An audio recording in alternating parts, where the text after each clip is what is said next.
Hello and welcome to Every Anime in 1989 Reviewed Summer Edition. They said reviewing every anime ever was an insane idea, but it's also a fantastic format, so here we are. In this episode I'll be joined by Caribou-kun and Man Mode with segments of their own, and for those that missed earlier episodes, we will cover pretty much everything exempting sequels for the most part, and obviously the plethora of shows I simply couldn't find anywhere online. With all that out of the way, let's get right into it. The experience of being confused can vary wildly in how enjoyable it is, but personally I do like the feeling of having to piece together a narrative without having all the information fed to me directly. It's a good way to keep you, the viewer, fully engaged and invested. That said, when something seems needlessly confusing, it can become annoying rather than interesting, and though at first I found Earthian's mysterious nature intriguing, I was kind of peeved when I looked up the manga out of curiosity, and found half of the information they were so coy with was just straight dumped on us in text boxes on literally the first page. The manga, from what I read, also is somewhat confusing though, largely due to it not always presenting events purely linearly, and partially due to the fact that I find these same-faced character designs hard to distinguish between, but when it comes to simple information, it's far more open about it. This isn't a manga comparison video though, so how does Earthian hold up on its own? Well, I find it a somewhat sad case of good ideas and lost potential. The core premise, which I won't tease you with as the OVA does, is that these angelic beings from the planet Eden are sent to watch over the Earth and determine whether it should be destroyed or allowed to continue existing. They're teamed in pairs, one to count the negative qualities or minuses, and the other to count the positive ones, pluses. If too many negatives are counted, then the Earth will be doomed. Chihaya is particularly fond of humankind and struggles to follow their instructions not to interfere. At the surface, it's a pretty good setup with which one could tell literally any type of story, focusing on episodic interactions with all different types of people and depicting different sides to humanity. Some episodes could be happy, others sad, melancholic, humorous. The limitations are endless. Strangely, though, Earthian's actual narrative seems to act in opposition to its very own premise. Humans feel almost tangential, as it focuses more on the interpersonal conflicts between the angels themselves. Even when it focuses on others that the angels interact with, it undermines itself in the strangest ways. A seemingly human-focused story turns out to be about a sentient android that is being oppressed by humans, and the last two of the 4 total episodes are a two-parter focused on an artificial angel that, though built to destroy, develops emotions through Chihaya's empathetic expressions. While the show is saying it's about one thing, what it focuses on seems to say another. Now, does this mean it is bad? Not necessarily. Despite visuals that can be rather questionable at times, and the narrative elements I've already covered, it is able to deliver some genuinely strong emotional moments. The character dynamics were compelling. Kagetsuya and Chihaya's relationship is genuinely fun to watch, and gives a sense of two people who, in spite of their differences, do sincerely care for one another and have a unique shared understanding. Kagetsuya's standoffish attitude, while also being almost motherly in a way, pairs well with Chihaya's brashness and empathetic nature. The side casts, though playing a minimal role, are pretty fun as well, and it did make me care about those one-off episodic characters, which is pretty important considering the story is, primarily, a tragedy. Episode 2 made me cry, which was something I really wasn't expecting going in. In the end, the final 2 episodes are definitely less strong than the first 2. Despite having more time, the relationship developed between this artificial angel and Chihaya feels really shallow, whereas it worked better in the previous 2 where Chihaya and Kagetsuya serve more as observers to relationships that have already been developed and are being introduced, not established. Again, calling back to my point that this is a great format for episodic stories focused on characters that are not the mains.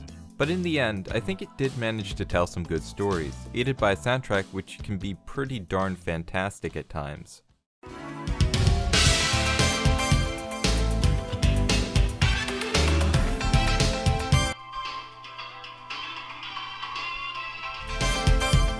It crafted a narrative I was interested enough in to check out the manga. However, I think the anime actually did a much better job of turning the story into a fun moment-to-moment experience. The ending leaves us off pretty irresolute, so I don't know that I can really recommend it, but at least I got some groovy tunes. Seriously, you have to acknowledge this is a bang. Like, come on.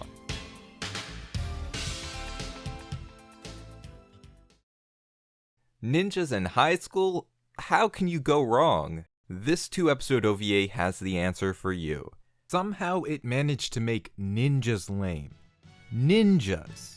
Before we get into the details of why, though, I will admit that my judgment could have been affected by the somewhat questionable subtitles. Why not coming yet? Actually, it's a grabbing a cloud kind of thing, don't you think? What in a shame. So there's a super badass upon that bitch.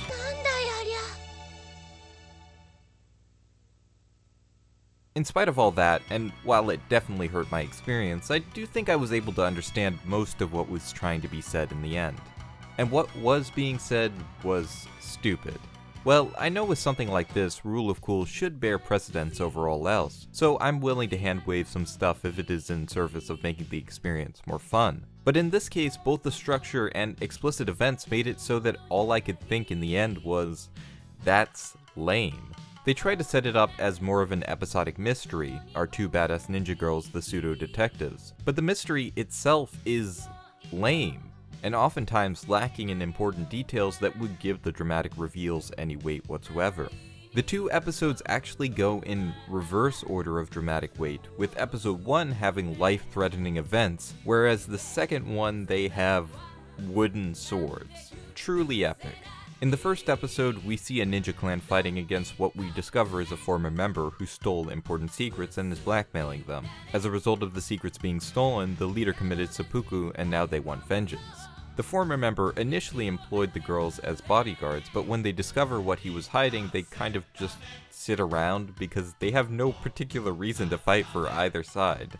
One of them saves the former boss because it's not fair to not have a one-on-one, I guess? They have literally no attachment to the narrative and neither side is in the right, but still they are unfittingly forced into the rest of the episode despite having no real reason to be there. They prevent the ninja clan from getting vengeance because killing won't get their loved ones back? What? These guys are ninjas! They are ninjas! Ninjas kill people! Why does it matter so much here? Why do you care? Why are they crying right now? It's just lame. And then episode 2 is what amounts to a convoluted high school drama plot with no real sense of stakes or tension past the first 10 minutes. It's a downgrade from something that wasn't even great to begin with. Not that a ninja school where we see the drama and conflicts wouldn't be cool, even if it's not life or death, but that the root behind it ends up being some dumb girl using a completely baffling method that makes no sense whatsoever to try and please the one she loves, and it's such a dramatic drop in stakes from the last episode makes it just... Say it with me, guys. Lame!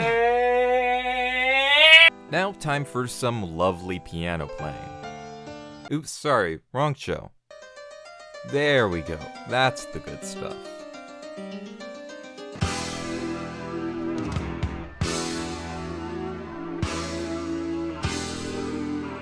Unfortunately, unlike that absolutely impeccable piano, this 6-episode OVA is pretty meh.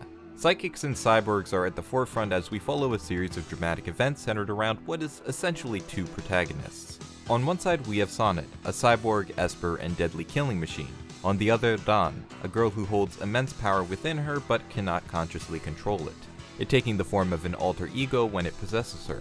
The idea, at least according to the premise, is that we see the dynamic of Sonnet gaining humanity, while Dawn must fight to maintain hers. At first I was genuinely enjoying the narrative in spite of the mediocre visuals, but Blue Sonnet runs into the classic, well, we've only got 1 episode left and these character arcs need to be resolved, so let's just rush everything. The conclusion both feels immensely unsatisfying and unearned, such that the characters didn't get the opportunity to develop naturally in the manner it seemed they should based on how they were presented. And even with it being more rushed, I still didn't feel that we had met a true ending point.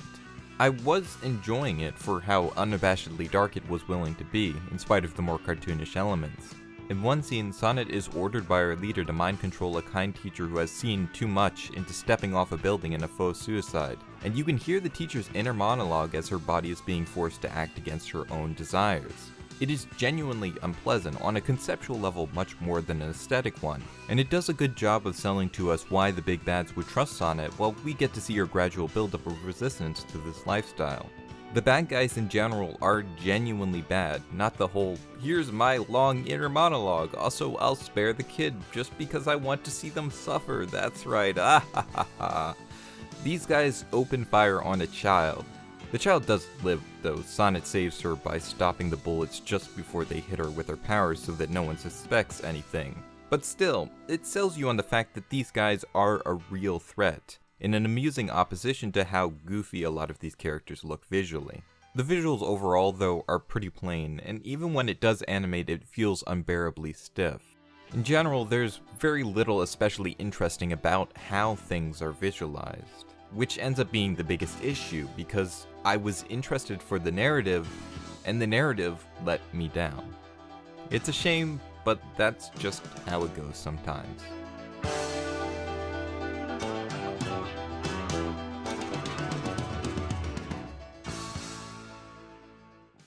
I can't remember what was going through my head when I picked out Osamu Tezuka's story, I Am Son Goku, out of the lineup. All I knew was a few weeks later I'd sit down to watch it and once again be reminded why I love anime so goddamn much.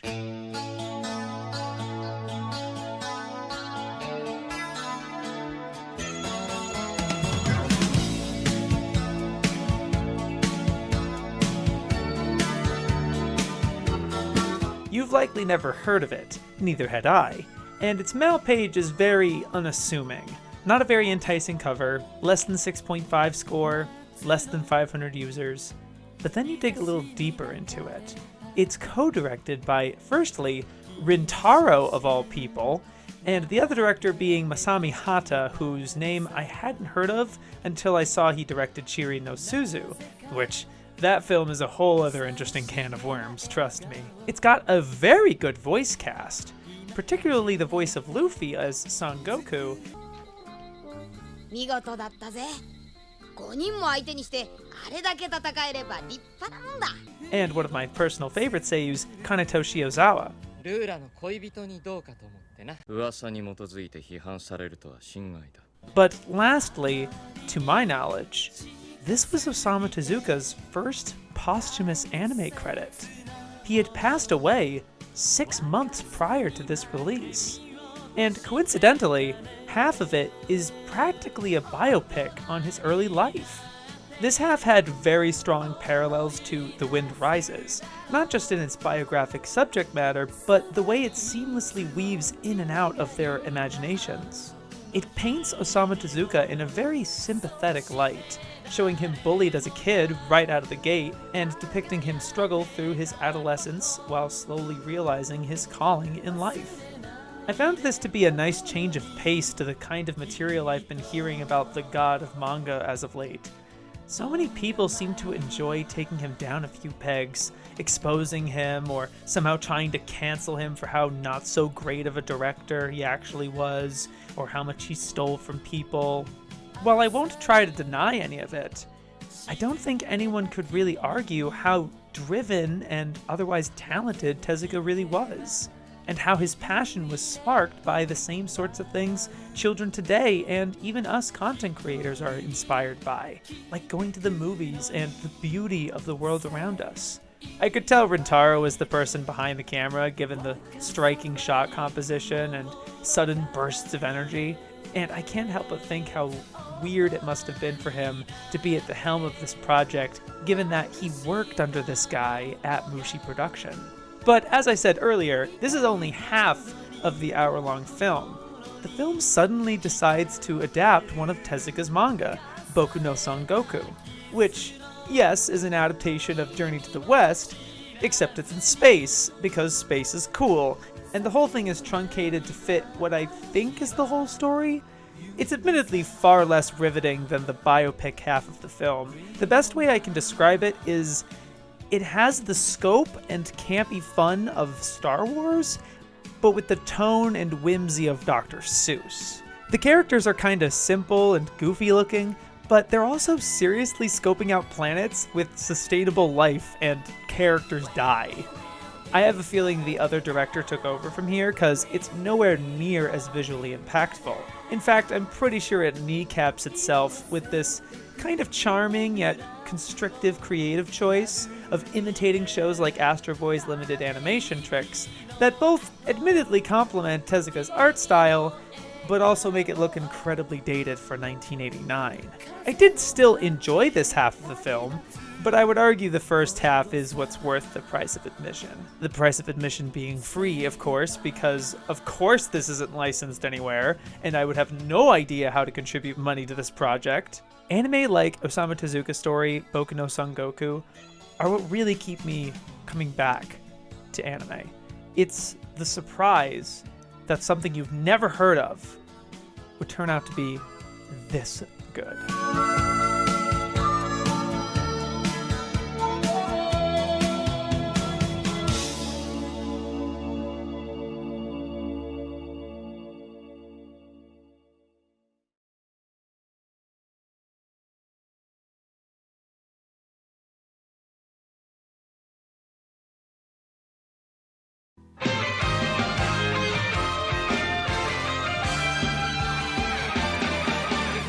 God, I love Patlabor. The grounded, dry humor, the polished and stylized production with a staff and voice cast all masters of their craft, endearing characters, and the occasional complex and genuine stakes makes it a great mecha series, and certainly one of the best anime franchises of the late 80s into early 90s. And I'm sure if you've been around and know about Patlabor but haven't seen any of it, you might be aware of a little movie called Patlabor the Movie 2, and how everyone thinks it's so gosh darn amazing.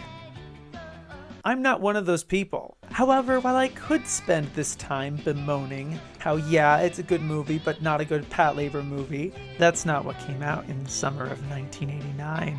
Oh no, and God bless.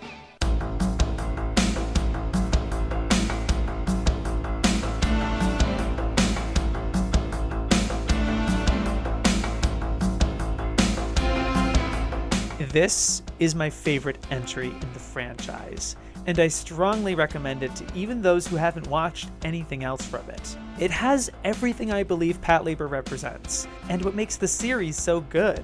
The scenario and villain are pretty serious, but I don't want to spoil it because the movie opens with the bad guy killing himself to cover up his tracks. This creates this big mystery that, unlike the second movie, actually has to do with the robots and the inevitable uncomfortable process of transitioning from the old model to the newest. The older model is dated, archaic, doesn't work like it used to, while the newer model is advanced, efficient, top of its class, but it's also much more corruptible and dangerous as a result. And the film paints the old guard in a sympathetic light. Not perfect by any means, but ultimately the heroes of the story.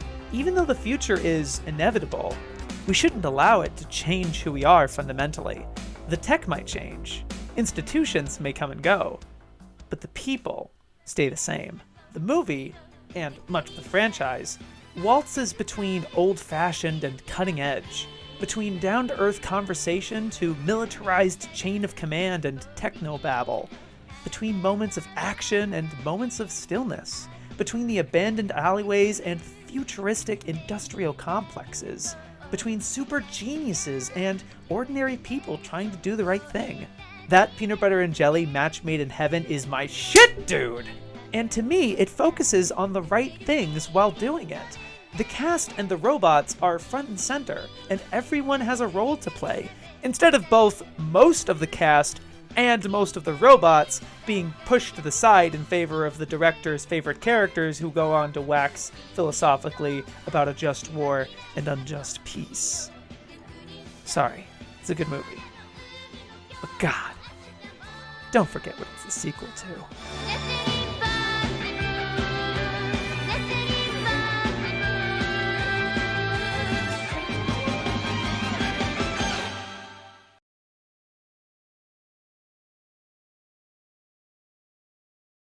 Okay, what do we got? Cinderella Express. Okay, that's pretty short. Oh man.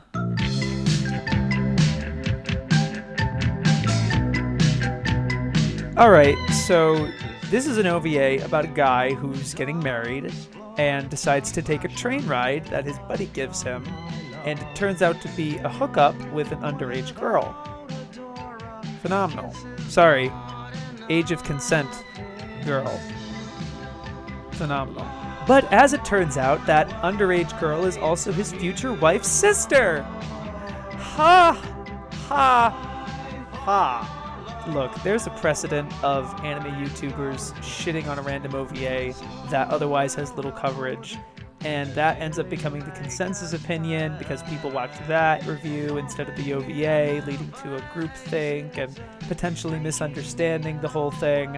I've become pretty allergic to this idea, and I knew that I'd be in that situation with Cinderella Express, so I wanted to give it the fairest shot possible. All the credit in the world. And it's still fucking terrible.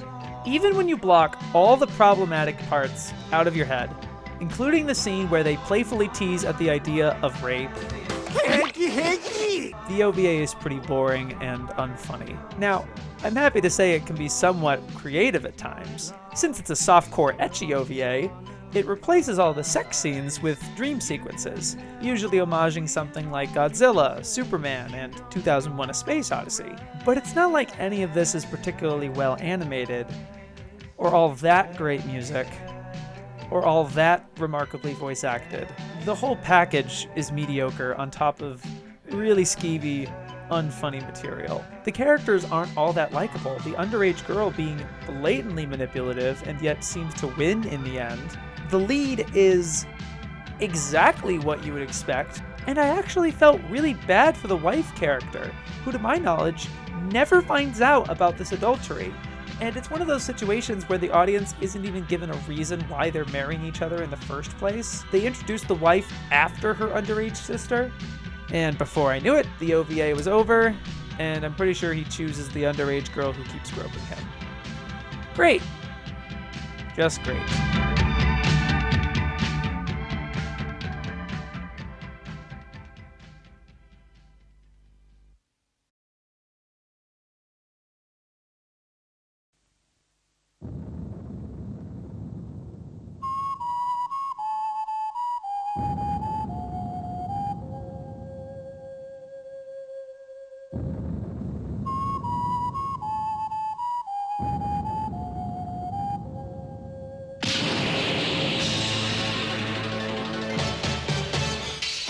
This is the 1989 Akuma-kun movie. This project wasn't actually the first time I came across it. This is something I saw a few years ago. I had seen screenshots of Akuma-kun on Twitter, and it just possessed me. I had to get my hands on it as soon as I could. I just didn't care if there weren't any subtitles. It was only 40 minutes, and I didn't know anybody in the community who had even heard of it, much less care for it. How big of a deal would it really be if I couldn't understand it? I just wanted to see these visuals. Maybe I could follow the plot a little bit, but who cares? I was my school's anime president at the time, and we had movie nights on Saturdays in this big auditorium with a big screen. It was after everyone else left. It had to be like after midnight, and I decided to pop it on and watch it. It was one of the coolest anime experiences I've ever had.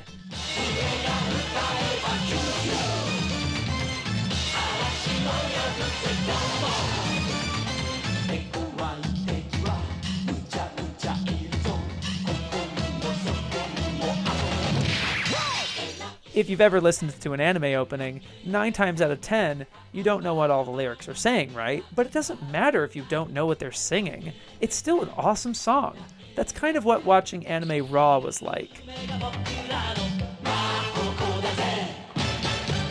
Not to say subtitles aren't necessary, they sometimes very much are.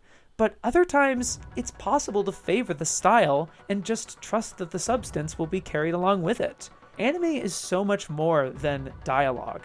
It's a visual, audio, and performative medium. Each of these ingredients are what bring the script to life. So if one is able to appreciate them instead of relying on the lower fourth of the screen to tell us how we should feel, they've succeeded. Personally, I find it was a ton of fun to try and figure out the mystery of what's going on. Like a puzzle, that aha moment when you realize you're following it is very satisfying. Akuma-kun was a great one to start with. The plot is very straightforward. It's about a boy and his gang of friendly demons stopping Satan from possessing the Sphinx and breaking all the demons out of hell. I think.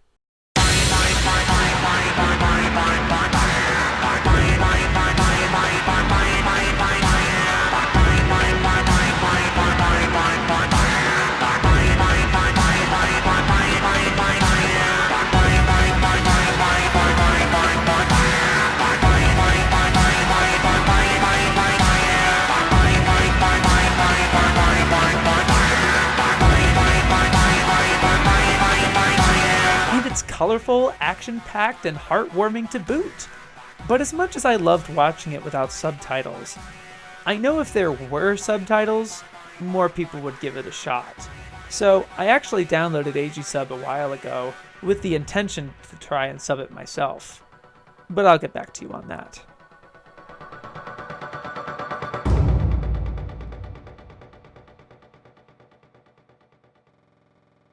Super Mario Brothers, he's got a gun!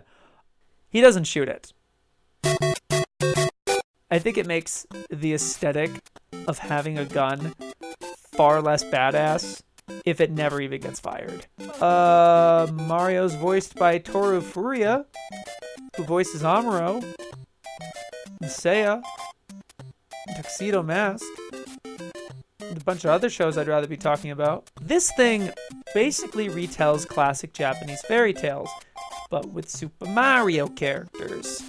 In the first one, Mario emerges from a peach and goes to save Peach from Bowser. In the second one, he's like an inch tall, and he visits this big city and meets Peach and saves her from Bowser. And in the third one, it's literally just Snow White, except Peach is Snow White, Bowser is like the evil queen, and the 7 dwarves are just 7 toads, which are all like identical to each other, which kind of defeats the purpose of the 7 dwarves. And Mario is just Mario, who gives Peach a potion that he happened to find instead of just kissing her. I guess kissing is just too icky for this one. And yeah, they go and beat up Bowser. But that one has Luigi come in at the last minute. Literally the last minute of the OVA. So yeah. Super Mario Brothers. Amada Anime Series. Don't ask me why it's called that. I really don't know.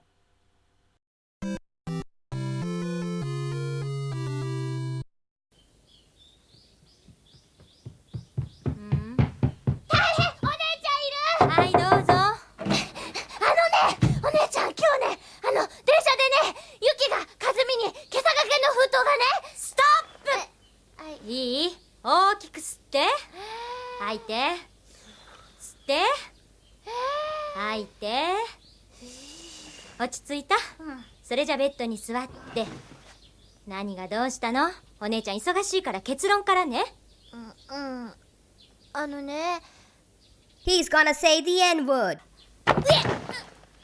Visual Aerial is a mecha with girl pilots. A mistake. Girls don't want to pilot robots. They want to do girly stuff. And they have periods. Like, I don't know. What even is that? What even is that? Am I right, guys?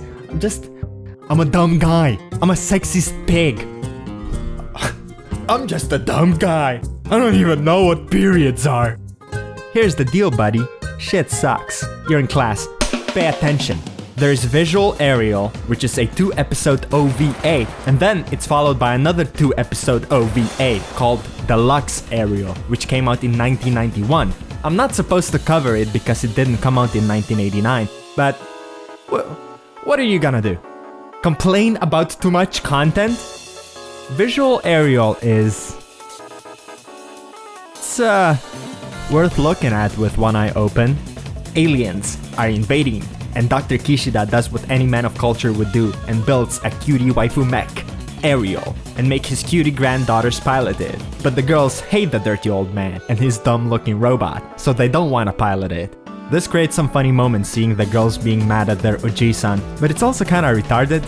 You know, I get that you want to study, but like, it's in your own best interest to protect the city, otherwise tomorrow, there will be no school, or jobs, or people alive. Girls often act very irrational, which can be funny because you're laughing at the absurdity of them clearly being irrational by wanting to focus on something less important. But sometimes you get the feeling like the anime doesn't think it's absurd, so it's just dumb. And also a little sexist. Like me! I'm just a dumb guy! I'm a dumb fuck! I don't know anything about girls, I'm just a dumb guy! Hey, Mary! You're bleeding down there! Hi guys, I'm a dumb fuck. I don't know anything about girls. I'm gonna blow my fucking brains out. Honestly, there's nothing terrible about this anime, just that there's nothing really great about it either. The girls look kinda cute, especially Aya, but they're not great characters. The first episode is just setup, a bunch of bickering, and the grandfather literally yelling at the girls to get in the robot. And the second episode is all about action. Ariel in general is a cool looking mech, being a robot waifu piloted by 3 girls, which literally screams girl power in the best way possible. And the finale treats us to this Kino giant robot battle illuminated by a sunset. But then again, the show has to make it less cool somehow, so they just made everything 2 shades darker than it should be.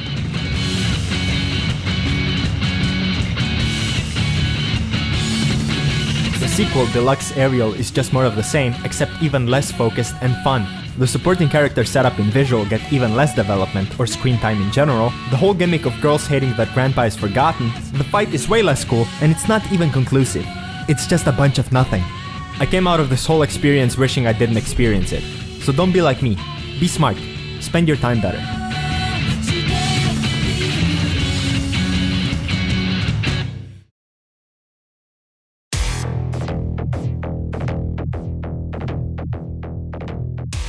There is a fucking problem every time I have to cover one of these old OVAs. Most of them are stupid as shit. I have nothing to say about Legend of Lemnir. Watching it sucks, writing about it sucks for you as a viewer because this segment sucks, and it's just everybody's waste of time. Oh, fucking legendary warrior something prophecy. Defeat the evil man who wants to destroy the world and rid the world of darkness. Fuck you. Fuck you. I gave this a 3 out of 10 for 3 reasons. Cute, sexy, cute, sexy, cute, sexy, sexy, cute. Fuck. I wanna fuck the girl. Shit ton, bajillion, 100 buckets, trillions of boobs, and a few moments of good animation, including one that is incredible. All of these I will showcase in an AMV segment like I always do. I'll have fun making it, you'll have fun watching it, and we'll both feel like champions! Champions! Champions!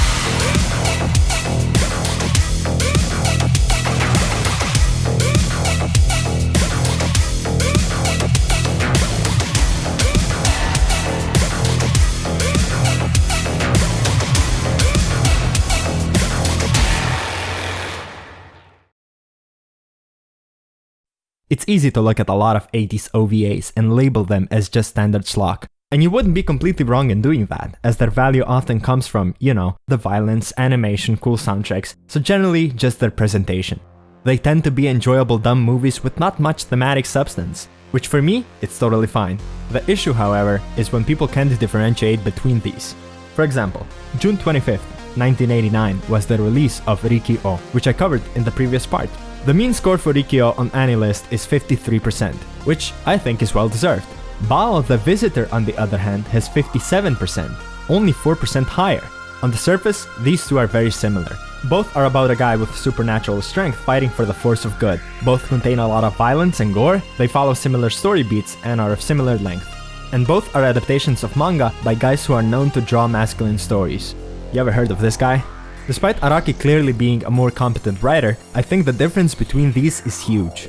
Bao looks fantastic. Everything has extra layers of detail and shading, the characters are well designed, the cute girl is cute, the guy looks fucking dope when he transforms, the bad guys have more going for them visually, the gore is better animated with way more detail and is way more creative, which makes the gory scenes super gruesome and fun to look at. The powers in the world are more original and everything is better explained.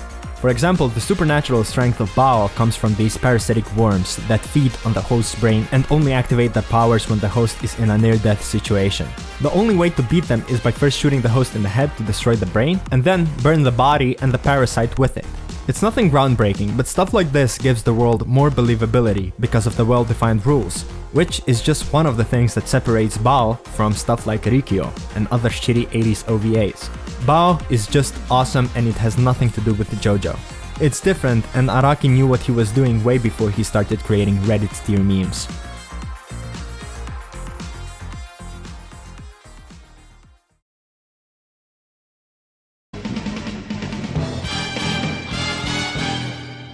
High Speed Jessie.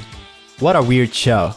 The most fucked up thing about Jessie is that it appears like an unsuspecting, normal, maybe even respectable looking show.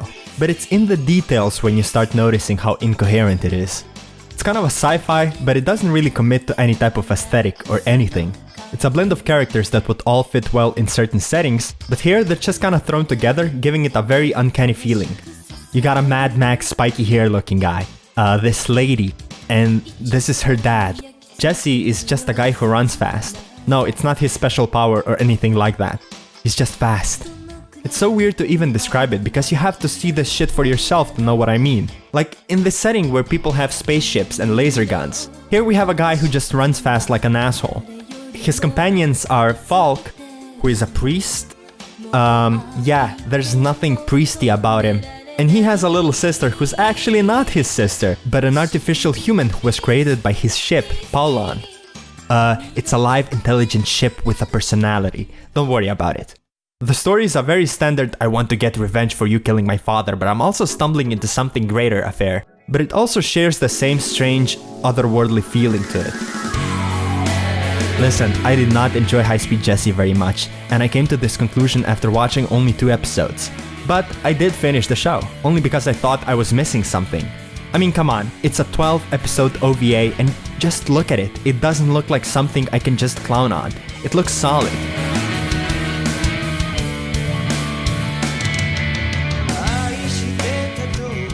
I don't like High Speed Jessie very much, and I can't see anyone enjoying it either. But god damn it, it grew on me a little, okay? I think it achieved it with brute force, by just shoving the characters in my face over a long period of time. But I started growing fond of the feeling that nothing seems like it belongs in the same universe. In the end, that's what everything had in common, aesthetically and narratively. It's a story about a bunch of misfits dealing with their own issues and fighting for their idea of peace. Even some of the bad guys are broken individuals fighting for their pride, to live up to their family name and not to be the only letdown.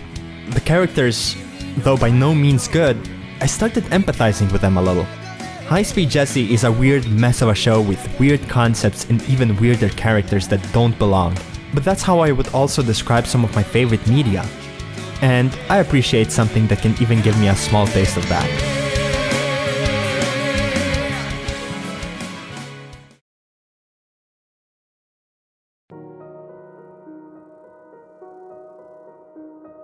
Sometimes these segments bring the worst out of me. And in a way, I like it. I get to take a shit on work that is far better than anything I'm capable of making, and it's cathartic. You felt like that before. It's relatable. I get to entertain you sluts, and we're all just having fun. Yeah, we're just having fun. You're having fun, aren't you? You're just lucky you're not near me because I'll tear your fucking head off! Look, I don't like being like that. I don't want to get violent and scare the children. Some of them don't know that I'm just putting on a show. And the truth is, I'm just a big softie.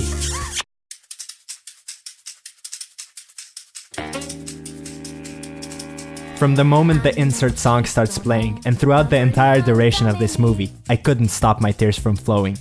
Not because the movie is necessarily all that emotional, but because it feels so damn good to experience greatness. To watch something that oozes excellence in every aspect and is integrated fully to convey one emotion above all else, pure joy. Kiki is the kindest, purest girl you'll never meet. The soundtrack is Joe Hisaishi-like. It transcends what we consider masterful and perfectly complements the bright, cheerful town and the delight that is the animation and directing, which only one man is capable of bringing in such a consistent dose. And the story? Oh, this is my jam! It is an old custom. To become a witch, a girl has to fly away from her home as soon as she is 13. One such girl is Kiki.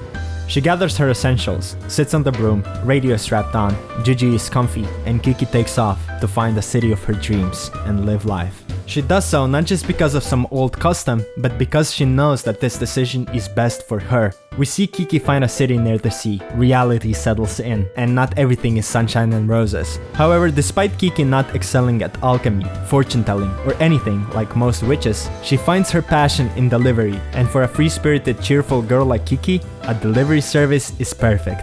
You know how much I love this stuff. Kiki's Delivery Service is a movie about finding your identity, pursuing your dream, achieving your goals, and self-actualization. And although it doesn't end on some kind of a poignant message to close off the movie, which brought down the movie for me just a little bit, I still can't help but love Kiki, because she's just that type of girl.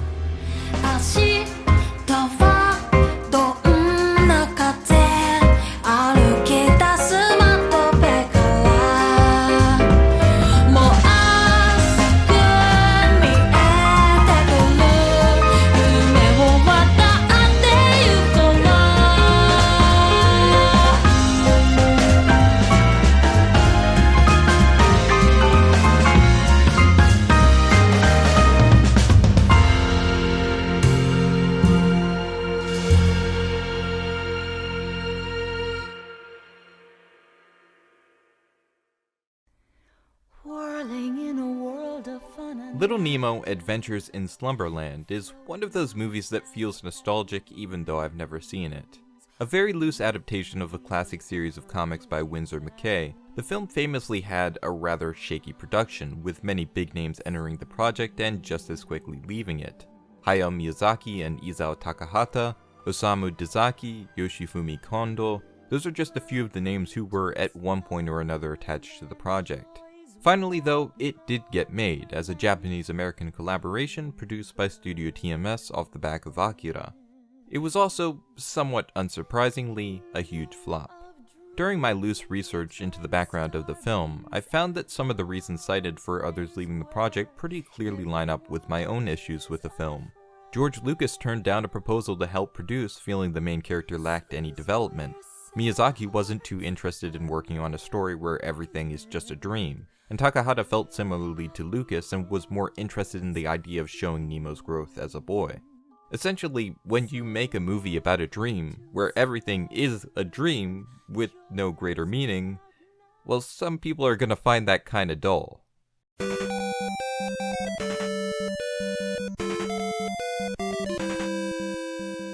Little Nemo is definitely a fun, pretty movie. The animation is gorgeous and incredibly fluid, it's fun to take in the setting, and the amiable attitude definitely is nice. But that great issue bleeds it of any sense of weight or satisfaction. Dreams, in and of themselves, often can craft interesting narratives, which are interesting because you usually perceive them as real during the dream. So things do have weight. Little Nemo, for its part, seems to ask you to attach weight to the events depicted, even while providing no real reason to do so. To drastically simplify the plot, after a brief introduction to Nemo in the real world, Nemo goes to sleep and is beckoned to the dream world to inherit the King of Dreamland's throne and be prince. He's entrusted with the key to Nightmare Land, meets a goofy prankster bad influence type character named Skip, and ends up opening the door to Nightmare Land after being persuaded by Skip to do so. He feels bad, goes on a journey to defeat the big bad, we get our happy end, he wakes up and then goes to the circus with his parents. That's the whole movie. Almost always, films that are based heavily around dream worlds, particularly in children's movies, do two things. They use the dream as the method of visualizing their eventual overcoming of some real-world issue, and there was some wink and nod to the audience that perhaps this dream is more real than we might have thought. These serve to give the event some sense of importance, that this was a valuable experience that tangibly shaped the characters in some way. Little Nemo lacks this element. So while I can enjoy it somewhat as a simple, fun magic carpet ride, it lacks the aesthetic mastery and intrigue to hold me purely on that front alone. It both wants to have a story and doesn't want one, and its ending definitely left me feeling like, that's it?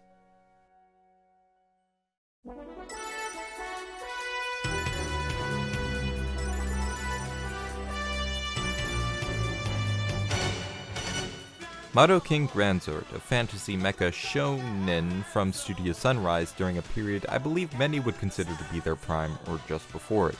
To sum it up in short, I'll say this much. Magic, evil, three chosen ones who must awaken their powers, episodic battles where the villains attack one at a time for no good reason. There you go, that sums it up. Oh yeah, and its aesthetic is basically Dragon Quest. Now the best part about Madoking Granzord, or at least why I'd say it's worth watching if you enjoyed this kind of thing, is that it is gorgeously animated. There's plenty of animated background shots, something I find myself missing more and more whenever I compare older shows to what we get nowadays, as well as some very expressive and dynamic character animation, both in its more limited comedic sections and in the more fluid action ones. In the 3 episodes I watched of the ones available, as it's still in the process of being translated, I did find myself feeling that was plenty enough. It's really a matter of who the formula appeals to, and this one just isn't my cup of tea.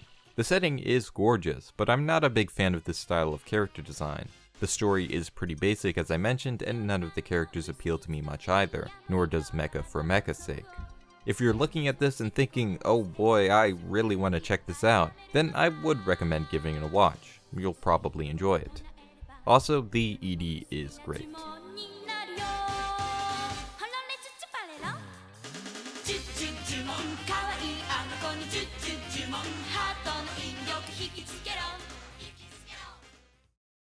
Hello Kitty no Cinderella. There doesn't seem to be any sub for this one that I can find, and though there's an English version, I think talking about the Japanese one in spite of its lack of translation will still be more accurate, considering the English one is almost a whole 10 minutes shorter. It was hard work. This short 30-minute OVA is a pretty straightforward retelling of the classic Cinderella tale, so there's not much to say about the story. Overall though, it was definitely nice. A pleasing soft color palette, cute characters, and humorously charming vocal performances, and a soundtrack with heavy use of classical music. It's easy on the eyes and the ears, the kind of thing that you can just have on in the best way possible. Certainly nothing revolutionary, but it definitely executed everything it set out to. It helps that there's a decent amount of unintentional humor to it, thanks to Hello Kitty's blank-faced character design that implies she's far more detached from the scene she's in than I think we're meant to believe. Hello? Is anyone home? Hello?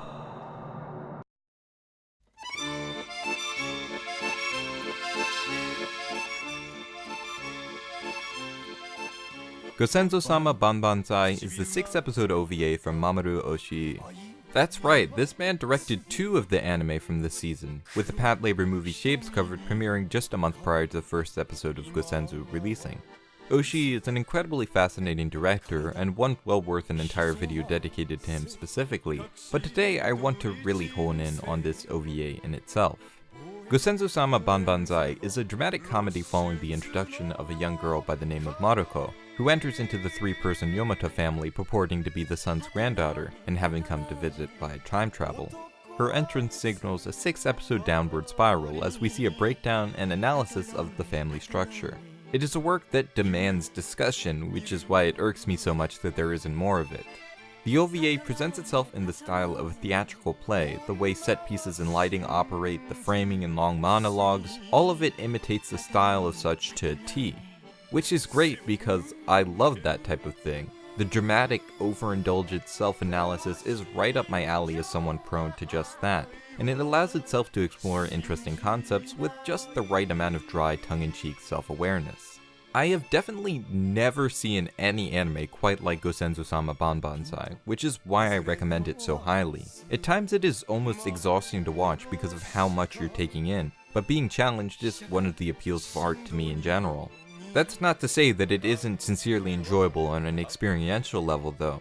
The absurdity of the situation and visualization of such, which even the characters themselves recognize, paired with some incredibly expressive and dynamic character animation, kept things interesting moment to moment. But after the episode meets its end, you'll be left thinking, what does it all mean, in all the right ways? A 6-episode deconstruction of the family unit, of normalcy in the everyday, of belief and change, and so much more. It's an experience I can't recommend enough.